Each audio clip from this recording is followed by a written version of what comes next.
Hello all, and welcome to today's Sunday Q&A, recorded in the Shedbury, the sort of summer house which now seems to have become the parking place for a load of cuddly toys. I think it might be falling down because it's got a bit wonky. It's going to be like that, which is probably not good because I think they're supposed to be like that, and it's like that.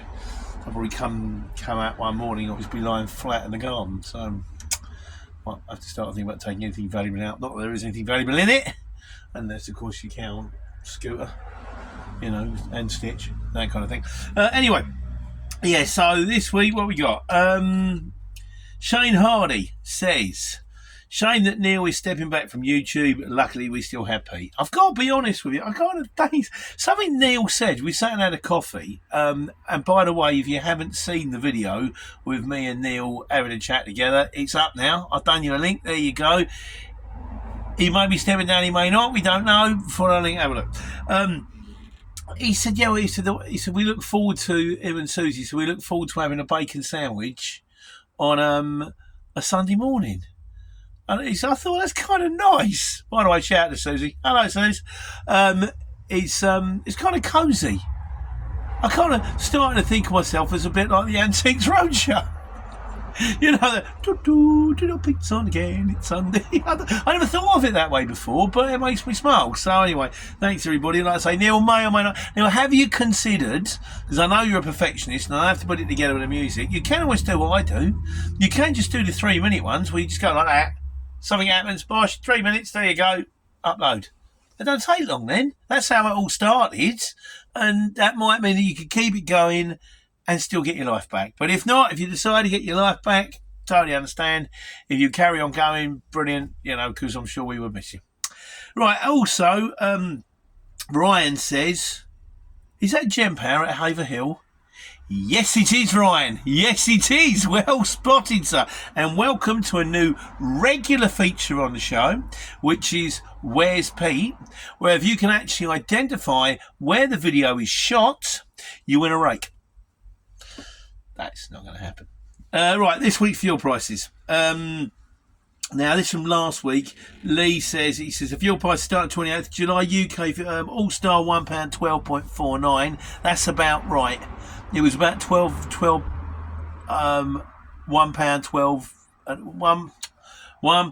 and a half pence last week. It's about the same this week. Should we be looking for around about the 112, 130 mark?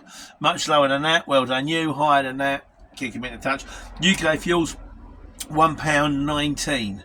Now, I know how UK fuels work because I've spoken to a couple of my mob about it, and they work on a cranking system, and I might do a video about it. I think it's kind of important that anyone out there doing it should know. I don't think UK fuels are going to like it, but hey, I'm not saying it's only slander if it's not true. And it's true, and we know it's true. Anyhow, we'll come on to that one. So, this week's video, starting a DAF. Now, this can be, it's on the DAF, it's like the thing where I turn it on too fast. It's burp, burp, engine warning. It was like the Klingons had just decloaked off the starboard bow. It's burp, burp, your truck is going to explode. Incidentally, this is something that struck me the other day. Like when you see like the films and it's like Alien or Star Trek or something like that, and they go, start the self-destruct sequence. The bad guys are coming. The aliens on board. I'm going to start a self-destruct sequence. Has anyone ever been in a vehicle that's got a self-destruct sequence? You're in the Mini and you go, oh no, something's not right. I tell you what, just go into the settings. Go, they've got audio. You've got notifications, self-destruct. Click that. Why would you have a vehicle that has a self-destruct? It's like the guy in the showroom's going on, incidentally, and it's got the heated seats, and it's got like kind of electric mirrors, and it's got a bomb. Sorry? In the boot, it's got a bomb in case you feel the need to blow it up. No, just take the bomb out. I don't need that as an extra option. Take the bomb out, I'll have the extra boot space. Why? Anyway, where was I? Why don't I get onto this one? Yeah, so the van starts beeping. And it can be any of them. So Simon the Trucker says, nice tip, Pete, Probably same thing happens to a Mercedes. Yeah, I think it probably does. All of them. The trick is, if you turn it on too fast, you don't give the truck's computer or the vehicle's computer a chance to have a little diagnostic. And what seems to be the case is you want to turn it on and the computer goes, oh, right, let's have a look around. Yeah, that's fine, that's fine, that's fine, that's fine. We're good to go. And if you go, right, it goes, oh, boom, start. No, not starting. No, not starting. No, have a look first. We'll have a check around, make sure it's all fine. So, I think that's what it's all about. Rock God says, you should always wait to turn the engine on, position 3, this is right, to allow the glow plugs to heat up. And I wonder if this is to do with that from old. He said this applies to all diesels. Some have the pigtail coil. We used to have them in the old Mercedes, yeah. Pigtail, it's like a little windy, sort of like squiggly lines. Amber and orange symbol on the dash, which must go off before firing the engine up. Yeah, and I wonder if that's to do with it, because we've got the flashing engine on the DAF, and then it sort of goes off, and so it goes on yellow and it goes off. Wait for the engine light to go off. You're good to go. Lovely. And I didn't realise a lot of the time, just when I get up in the morning and you open up the door, just because it's more convenient, I put my keys in, turn my keys, then get in, rather than have to ratchet around. So I'm doing it automatically, but yeah. And John Robinson says, you're doing it all wrong. You need to speak to it to charm it. You're a beautiful trucky wucky. And Shane Hardy says, I agree with John. You need to tell your truck she's a beautiful truck and you're going to get her some of the finest diesel and put a little pressure when you get paid. She'll look after you then. Actually, sadly, lads, I do. I say good morning to Tiffany every morning. I thank her for a good day's work at the end of the day. And as I told her today, she's got a new wheel going on over the weekend because the other one's got a cut in it. It's time. It's legal. It was fine, but it's time to go. It's down to about 5 men anyway. It don't owe me any money. That one's going. And what else you got going on? Oh, the donuts are going back on the front. I've got fed up with those wheel markers. They kept breaking me trying to take them off. And an air horn. I'll get a brrr as opposed to beep, beep, burp, burp. I'm no longer Mr. Toad. We're getting an air horn. Whether Mark had the time to fit it or not, I don't know. But it's in the cab ready to go. So, but yes, you're right. I think we did a video on this. If we did, I'll tell you a link. And it's to do with it's to do with do you talk to your vehicle? Yeah, sadly I do. There we go. So that was on that one. We also did one on keeping the straps tidy. Shane Hardy says, good trick that. I've used it many times over the years. All good as long as you don't get bits of wood caught in it. Fair enough. Solo Nick, who's my mate, who's now Solo Nick, that's his new channel. He says that's a Prussic knot. Oh. If you're ever halfway up a cliff and stuck on a rope, you can take your shoelaces out of your boots and tie it in a loop. Then basically do a loop, but around a loop, something hanging off a cliff, and fold it over itself as you did. So you do that bit where you loop it around, put it through itself, and if you need to watch the video, it was last week. And then clip the end to yourself. You can then descend the rope safely. Oh, I see. So you put it round. You can then descend the rope safely, and the knot will not slip. If it locks, you can take the weight off and release it, then load the weight again. This is something that if you're in a rock climber, you'll understand. I haven't got a clue. Like most things in life, haven't got a clue. But anyway, thanks, Nick. And Godzilla's. Now, this is interesting, this. Now, I was going to try and have a go at this, and I haven't got round to it yet, but he says, right. He said, I'm going to teach you a trick that if it comes across okay, type in. He said, I wish there's some way to demonstrate this, but it's pretty clear. He says, when you do the ratchet strap, tighten it down until you have 1 or 2 clicks left on the ratchet strap. The load will be 100% secure. Then with a surplus, get the end and push it up into the ratchet part under the handle. So, and that's the bit I'm getting a bit stuck about. Whereabouts has it got to go? So the ratchet strap under the handle. So you have a hood of unused strap. So it's kind of like a loop type thing. It says fold it over and over and over until it's about until it's 10 inches long. A lot like being rolled but folded. Folding takes seconds, not minutes, and it's better in the rain and whatnot.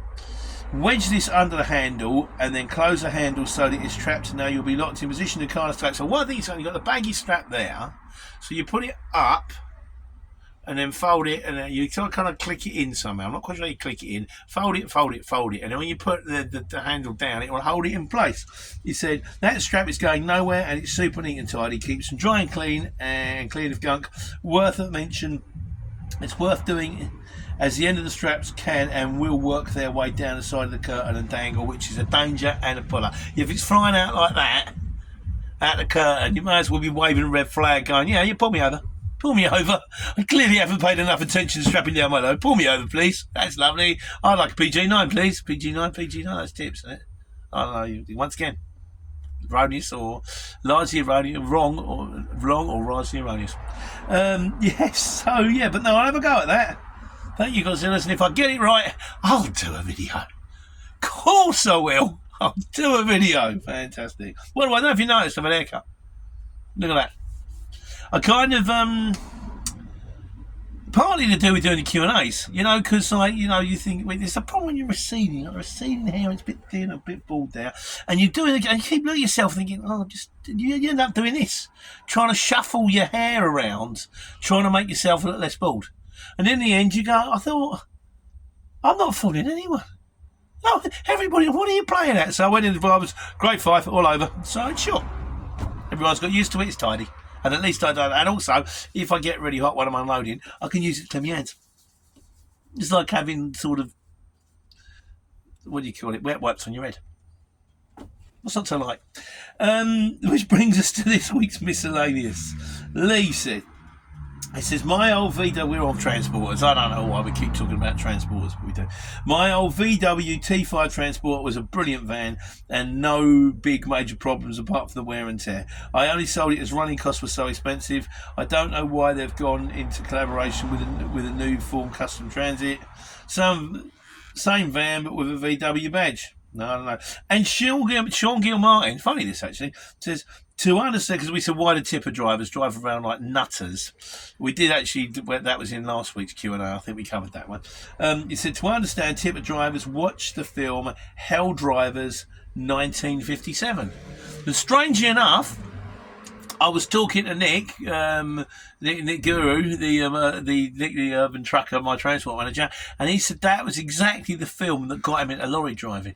So it's a black and white film. I think he says Sean Connery's in it, Sid James might be in it, some other old actor. I have tried to get it on my news group thing. It's not there. So if anyone knows where Hell Drivers is, it available on Amazon? I haven't checked. Actually, I've got an app. Nice is about this. It's called Just Watch.